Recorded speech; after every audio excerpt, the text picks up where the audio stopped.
Hi, everybody. Welcome to Interesting as Fuck or AF, depending on if you have your earphones in or not. So maybe I should have triggered warning that before. Anyway, They should know by um, now. you should know by now. But thank you so much for joining us today. As we talked last time, today is our Doc is In episode, and we have a doozy for everybody, even though most of them are doozies, honestly. Um, it's going to be Exit Through the Gift Shop. But before we go into that, I did want to let you all know that I did finish Going Clear, because if you hadn't seen the previous Doc is In, I hadn't finished Going Clear because Mama's got to work, and she, so I didn't finish it in the last episode, but I did this time, and I wanted, before we started to get into the specifics of what Exit Through the Gift Shop is and all of that stuff, I wanted to give you my final impressions and my updated what the fuck meter for that Ooh, an one. updated what the fuck meter. Yes. Ooh, Because okay. we gotta have some drama, because there isn't enough drama going around. So the thing that struck me the most about the end part of Going Clear was the similarities of what is happening right now in the world. Right now, we are freaking the fuck out. Everybody's freaking out in every single place where you see there's things going on where people are like, what? And what are people doing? They are grasping on to whatever idea that is gonna get them through. That doesn't mean it's right. It's what humans do. Humans by nature are survivors. We want to survive. Our biological imperative is to survive. So once we're thrown kind of a life preserver, we'll take it. And I think this is what you see in the second half of Going Clear. Mhm. You see kind of the aspect of Tom Cruise, right? Tom Cruise is having access to all these good things, and he's deciding to put aside any of the bad things and going, I'm going to latch on for this because I'm, he's a single, I'm not excusing anything he's doing, because anything he does is shit. Like everything that he's doing is shitty vis-a-vis, and he does look nuts, by the way. And we knew that, though. We knew Nuts. that he was like nuts. But I think most of the people that are in a higher position in kind of, you got to drink the Kool-Aid. You've got to be all in, because otherwise you can't survive. You can't accept that this religion is what they think it is, right? They think it's a religion. That is kind of their higher calling, and they can't see beyond that. So my and that's what I'll say. I'll say that because I think that has also a parallel to what we're going on right now, that people are trying to hold on to what they can believe is the right way to do things. And as somebody said in the at the towards the end, where they were saying like, I feel stupid, but also I didn't know any better. And it takes a certain amount of strength to realize that you have to have questions around your beliefs.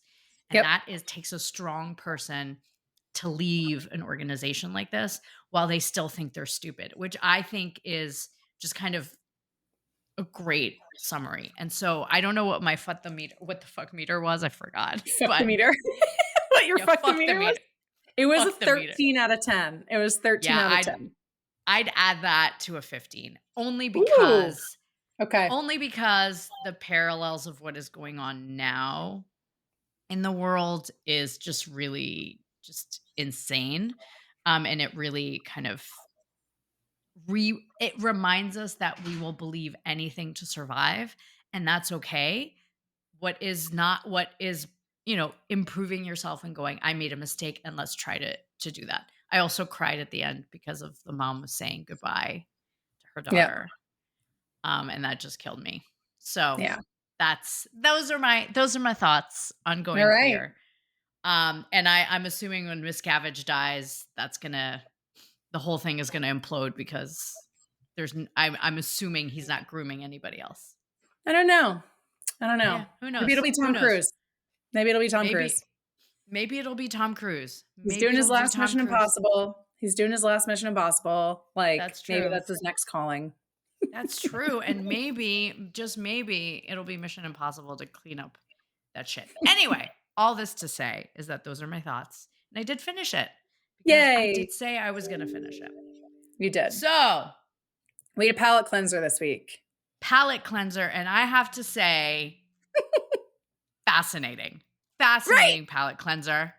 I only had to stop because mama's got a job and I had to had to do my work, but very cool. And my thoughts about it are going to be, very pretentious, so I'll give you that. Already trigger warning, pretentious as hell.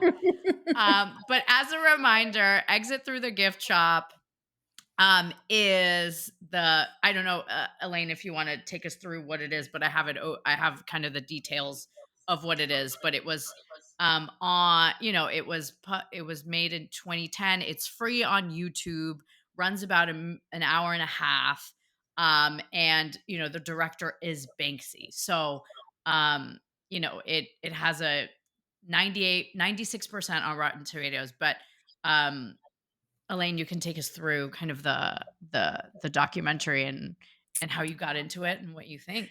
Yeah. Yeah. So this is another one that when I first started getting into documentaries, which I think was like 2011 was when I feel like I truly was like, this is like when people ask me my favorite genre of movies, I think I might've said this when we first introduced the doc is in, but it's documentaries. I love comedies. I love dramas. I love a psychological thriller, but to me, documentaries are hands down my favorite. And 2011 is about the time I really got into them. And Exit Through the Gift Shop was one of them. The Cove was on that list. This is the same time I watched. The Cove is rough, by the way, like really rough. That's the story of in Japan where they get a lot of the dolphins for aquariums. It's on the list, but like, I don't know that we'll be doing that one. I don't know if Linda's ready for that one. So it's on the list, but it doesn't mean we have to do it. But I think, excuse me, in terms of like me getting into documentaries, it was this one, The Cove. This is when I watched King of Kong, A Fistful of Quarters. This is in that same vein. And then there's one that is also on our list that I find is like a fascinating, very interesting, like human piece. It's called I Like Killing Flies, which is just about this absolutely like maniac of a man who runs a bodega and a diner in New York City. So that one's on the list too. But this one brings me back to that time when I was really getting into documentaries. And I mean, if you don't know who Banksy is, you might even know, like, you may not have thought of the name, but I feel like most people know who he is. If you didn't know the name, you may have recognized his artwork. It's very counterculture, very protest type, street art. But what I like about this one is it kind of gives a little bit more, it gives more face and names to street artists that we would all recognize their work. There's Space Invader, who was big in Paris, who, I mean, I've seen those things all over that city. They still exist. And even though he's got copycats, I've seen them all over the place, New York, Italy, like his stuff is everywhere. But I, never would think to put a name to it. There's Shepard Fairey, I think is how you pronounced his last name. And he's the one who put together the very famous Obama Hope picture. The even more, I would argue, more famous Andre the Giant Obey that you see on sweatshirts and stickers, and that's him. It kind of just, it gives a name to these like wildly famous street artists in, pieces they've done that have stood over a decade and a half at this point, which is always fun. But the main guy, obviously Banksy is a huge part of it. Banksy directed it, which I will go into my thoughts about that later, because I have a couple questions for you as we go along. But the main guy is this guy, Thierry Guetta, who is the quote unquote documentary filmmaker who then eventually becomes Mr. Brainwash and a street artist himself, who is a bit of a controversial may even be too strong of a word, but he's a questionable character, because you kind of learn like, yeah, he's filming all this stuff, but I don't think I don't even know if he had the intention of ever really making a documentary. His artwork tends to look like a lot of other people. And yes, in art, you take influences from others, but there was like really a lot of similarities. And the ego, like he's really got a bit of an ego. Um, but yeah, I have thoughts I will put on pause. And first, I will ask you a question because I have answers for it, but I want to hear your answers first. Because I was thinking as I was watching it, I was like, I wonder if, to me, there are cities that stand out with like great graffiti and street art. Do you have cities that come to mind if I ask you that question? Like when you think of a great graffiti art, street art city, like what cities come to mind for you? So for me, it's LA, New York, and Tokyo, Oh, nice. which so I think Tokyo, a lot of the counterculture, when you see, I don't pick Paris because Paris is the obvious choice.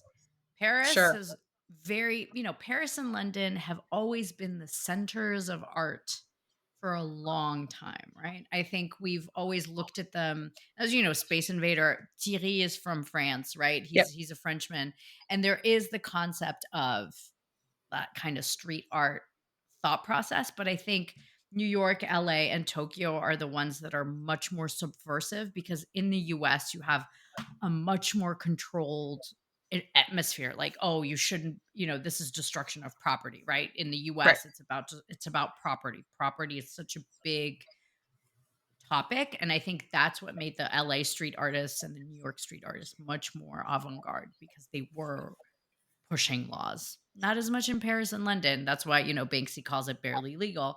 And I think Tokyo is the same, right? Tokyo is, it has to be very similar. It's very culturally inappropriate to do things beyond the norm. So those are the three cities that I would say because they are pushing the boundaries much more than I think in Europe. Yeah. How about you? So, yeah, so I would add, of course, yeah, LA, New York are two big ones for me. I have three other ones that are not on your list. So, one that I was pretty surprised by the last time I was in Philly, which was probably about 6 years ago, I noticed like truly beautiful graffiti and street art on the sides of like some of the brick townhouses in some of the neighborhoods that I had never noticed before. I'm not a frequenter of Philadelphia. I've made my thoughts known about them in our strike team documentary, but the city itself, of course, is lovely. And I noticed like some of the street art there really stands out to me. Um, Naples, Italy has fantastic street art. And I think it adds to like the grit of that city. And like because Naples is viewed as, which by the way, I think Naples, Italy is incredible. Like people shit on it all the time as being dirty and terrible. And it is like, that is the city that when I got there, I was like, this is the Italy I've been waiting for my whole life. Cause to me, it reminds me of um, the Bronx in New York, like Nona's out in the street, wringing laundry and dumping dirty water out the window. And like, it was everything that I remember from growing up going to like Arthur Avenue. Um, but like the street art there, they've got the Maradona and they've got like just beautiful street art everywhere. And then Berlin, like to me, you want to talk about like counterculture and the street art and the graffiti in Berlin is just everything, but very much in line with its history and having split East-West Berlin. There are parts of Berlin that are more covered in it than others.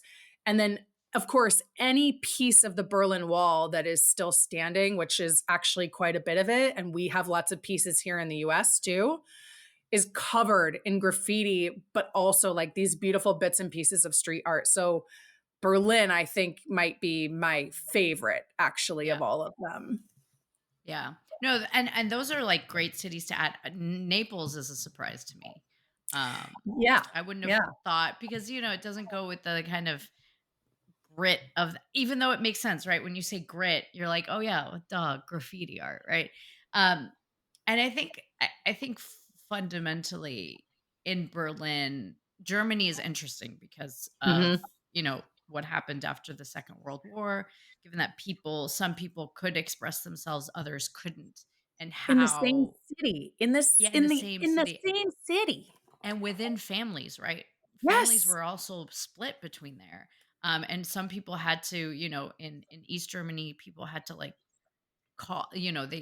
they would, rat out another person that they had seen. There's a lot, rooted in counterculture there, specifically Pent Berlin, up. obviously. Pent up, yes.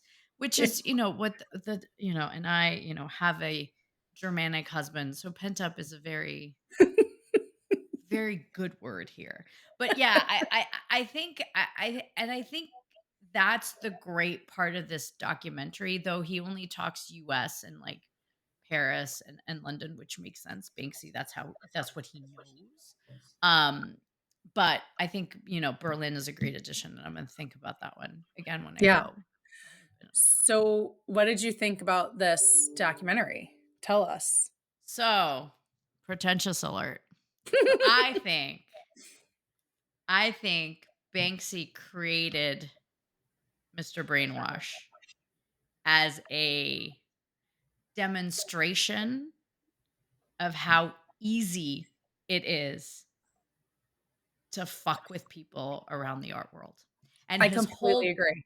And his whole point, the whole point of Mr. Brainwash, and I don't think Thierry knows this. Thierry is just like this bystander person who obviously doesn't have the capabilities or capacities to understand what's going on. But all he sees is wanting to be recognized because of his mother passing away and everything. That's why, he wants to commemorate everything that wants. And that's, I think, where his ego comes from. He wants to be seen and he wants to Yep. be heard, and he doesn't care how he does it. And I think that is the joke of it. And Yep. Banksy saying in the show, in the documentary, going, "Oh yeah, I just used this sentence and I didn't mean," like the nonchalantness. I'm like, dude, I've I know what you're doing. Like I know that you knew with how LA was so popular and like everybody was there, you knew if you gave one quote to this guy, and Shepard Fairey as well, right? I can bet you Banksy was like, this is what I want to do. Mhm. I want to create like a joke out of the commodification of street art. And I think it's also like a reflection of what was going on at the time, right? 2010s reality TV was becoming really huge. All of this stuff of making the commoditization of art.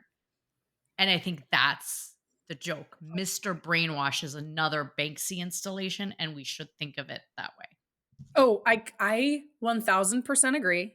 That's absolutely like from the get-go, that's my take on this, right? I think also looking at like the title, like Exit Through the Gift Shop. So what that title always signified to me was Banksy has always, and like you're talking about, the commoditization of art. Street art has never been about that, right? It's they put it out for the public, but when you go into these museums and these, art museums, and really any museum, how do you have to exit? There is no exit unless you go through the gift shop to buy something. Which to me was just like like the second that I saw that that was the title and it's about Banksy, I'm like, this is the perfect goddamn title for a Banksy picture.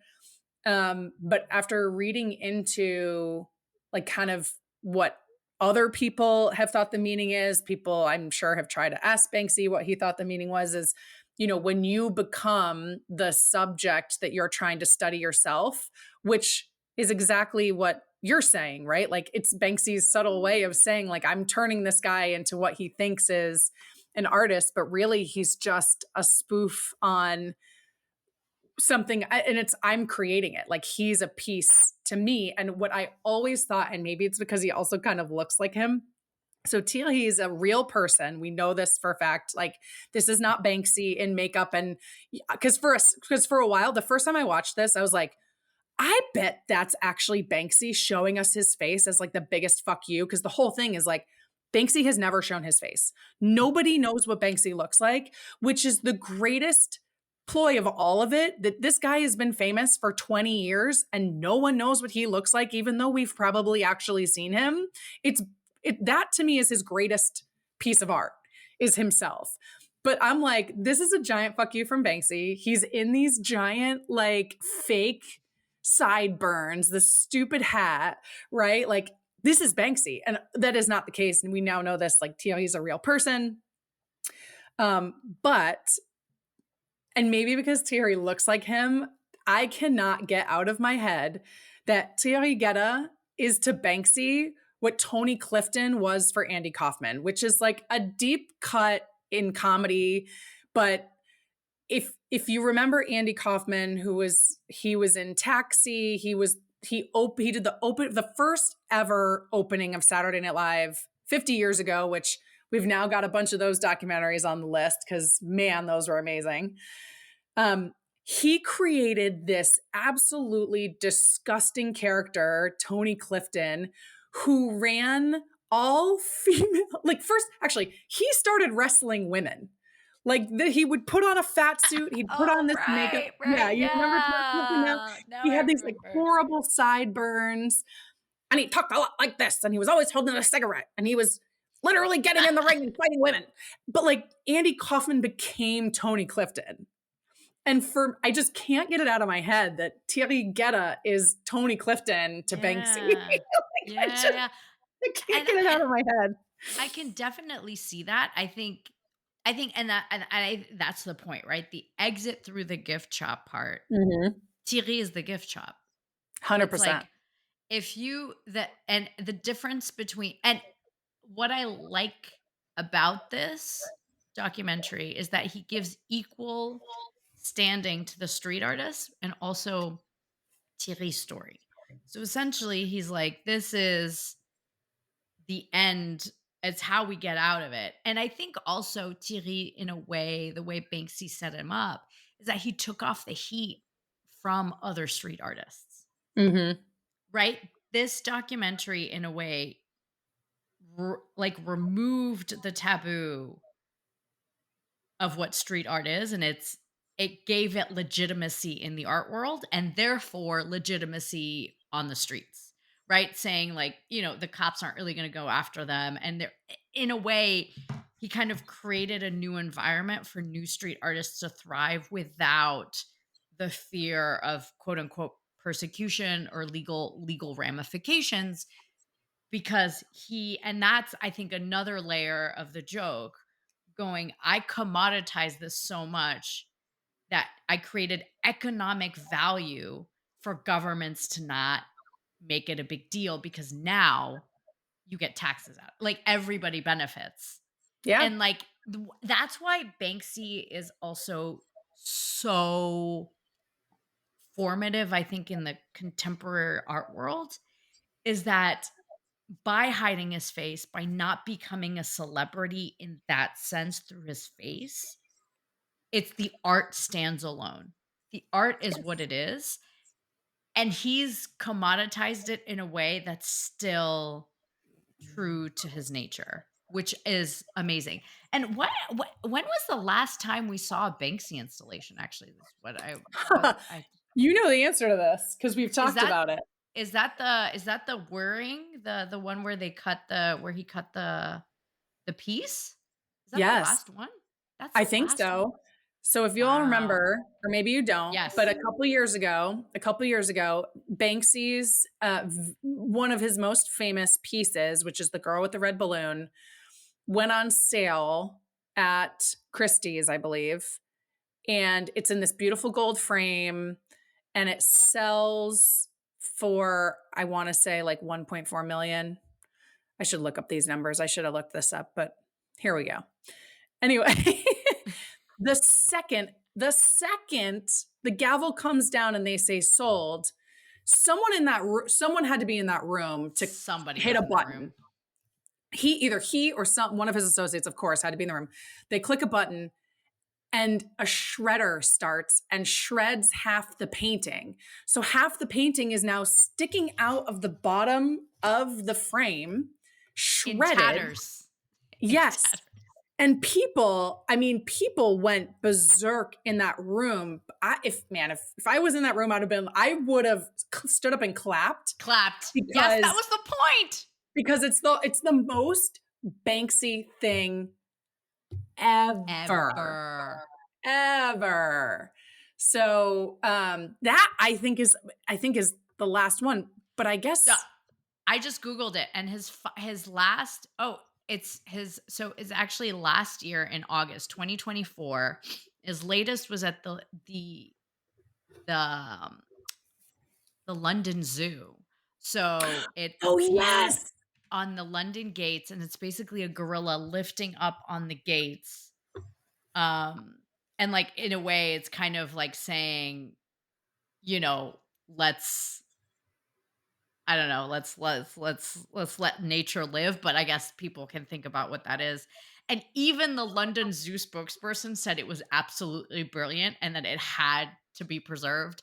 And I'm like, Banksy is telling you to release the animals.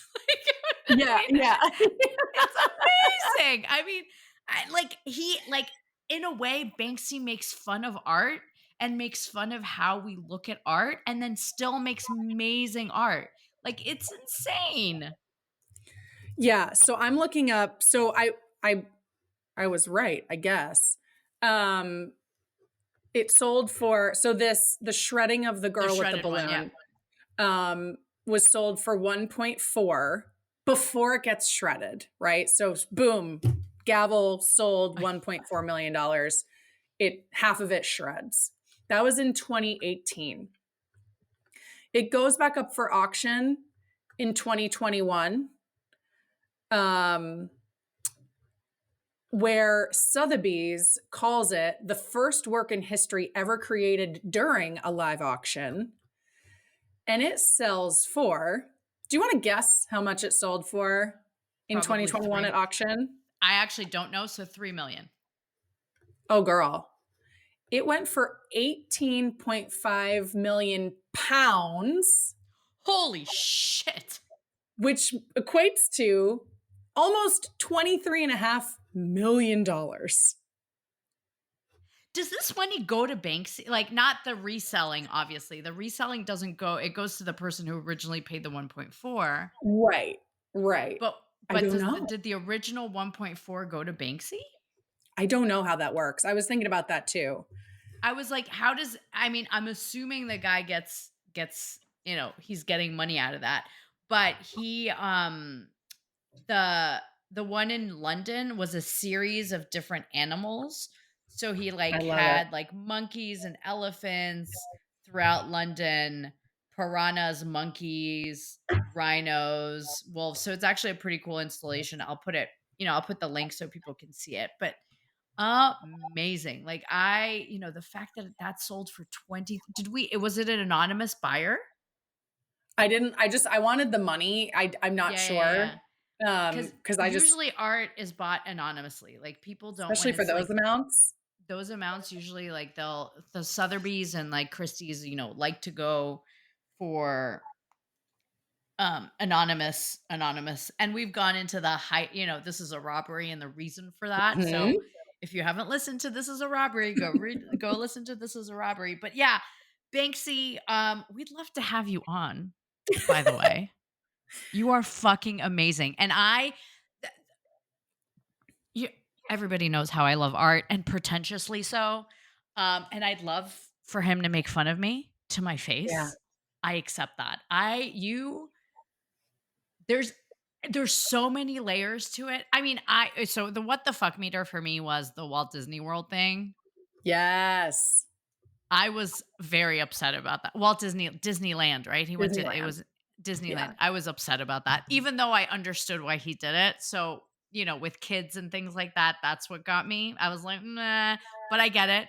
I understand. I don't agree with it, but I have to give it a 10 on that. Love it. When he All right. like fucking like blew that shit up and hung it up there, and then he fucking went on the rides. Yeah. He was like, yeah, and then I went for some rides. For, I love it. also for all that you say about Thierry, the man is loyal. I'll give him Oh, that. yeah. Loyal AF. I mean, for him to like also very smart and quick thinking because a lot of people like question his intelligence and question his like state of mind in the documentary I think a couple times and I think it's exactly like, Catcher in the Rye when the character's going, "I'm not yelling," when I he's love that yelling, but book. he doesn't see that he's yelling. I think this is the same concept, right? The same concept is how you perceive yourself is most likely the way how you experience things. And Thierry or Mr. Brainwash doesn't see himself as anything but an artist Yep. because Banksy said he was. Yeah. Um, but I love loyalty, and that was quick thinking on his part. That was well done, on him. And I think that's where Banksy went. This is a person that I need to know. And one of the things that I would find, and I don't know if it says it in the documentary, but is Banksy and Mr. Brainwash still like either collaborate or talk or, kind of have a relationship now? It didn't say, but one of the things I thought was hysterical, and this is kind of your point to like at the beginning um when Banksy made comments, it's like you know exactly what's happening here. Is at the end, the last line of the movie is, "I'm never helping anyone with a documentary again." It's like it's your documentary. It's actually your documentary, which is Yeah. what's so funny. I mean, Yeah. Banksy's a bit of a magician too, which I think is just amazing, right? Like he makes elephants appear fully painted overnight. He puts cars in empty construction sites in the middle of New York City. Like he somehow hasn't shown his face. I almost kind of want him to become like the next Dread Pirate Roberts, right? Where like, It's and maybe just a he new already has. person. Yeah, Yeah, maybe it's a new person. Yeah. maybe there've already been 3 or 4 Banksys. Like the Yeah. mystery of Banksy is fantastic. I love him. I love his art. I love his counterculture nature and just the kind of like double middle finger that I'm for all of our listeners, since this is a podcast, I am throwing up the Yeah. double middle finger. Um, I love it. Yeah.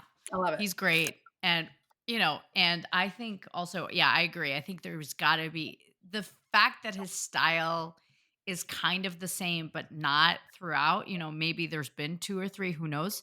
But also the loyalty of his team. Yep. I mean, of course, these people know what his face looks like. They know who it is. They know this person, but people will not.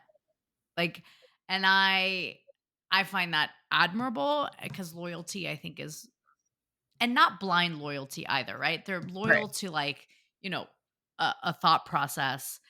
To the Um, art of it.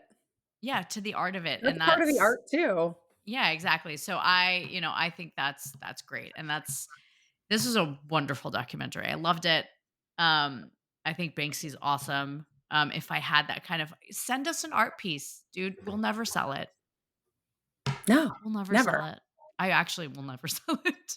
I have like canvas versions of Banksy's because like he Nice. hasn't trademarked anything. So like we have Banksy's in our house. I mean, they're Nice. not originals, right? Yeah. But I love And them. I love yeah, and I love how he, like, changes the material and changes like, he doesn't have, like, a canvas per se. Yeah. I think that's really kind of, admirable. But, yeah, so that's kind of what, Banksy exit through the documentary and exit through the gift shop, and I love how it was free, that you could just see it on Yeah. YouTube, Google YouTube. Um, so please, I think we highly recommend this one. I love this one. I mean, I haven't not loved any of them. So, even the ones that like gave me a bit of anxiety, I was like all up into. So, I don't know if we want to go into if you have any other thoughts or if you want to, if you've picked our next doc is in or we want to tell them what our next episode is about. Um, but yeah, I think people should look at and analyze more art. Yeah, I haven't picked it off the top of my head. I thought we would do a palette cleanser before we go into another heavy hitter, but Love it. um we'll discuss. But why don't you tell us what our next regular episode is? Our next one is hard as it's a tough one. It's generational trauma and how it affects our connections. So, maybe have a drink while you listen to the next one. I mean, Probably. Higuera had generational trauma, right? We could argue that, and He that made he some interesting art, so he did, and then I would wonder what his kids are doing now. Also, God bless his wife. Always God bless the wives. Ali Wong did a new she's a comedian in the US, and she did a new like special, and one of the quotes that's going around is, "I would be successful if I had a wife." And she's right. Damn right. Damn straight. Give me a wife. God damn. Wow, that's I'd be powerful, more and I love successful. it. Yep. Exactly. So, indeed, get yourself a wife. Um, hey, $1 million idea alert, wife Inc. And then just minus the escort services, obviously. Yes. That's a little murky for me. Unless an AI chatbot does it, and then that's another story. There we Any go. hoozles. So next episode, join us for generational trauma. Please join us and come to us, and we'll talk about our generational trauma and therefore yours too. And as a reminder, we'll be doing that new format where one of us reads up on the topic, and then the other one kind of reacts. And we'd love to hear your feedback on that. So if you like the format, we'll be going into it until further notices. But on that end, thank you all for joining. And Elaine, take us out. Stay interesting.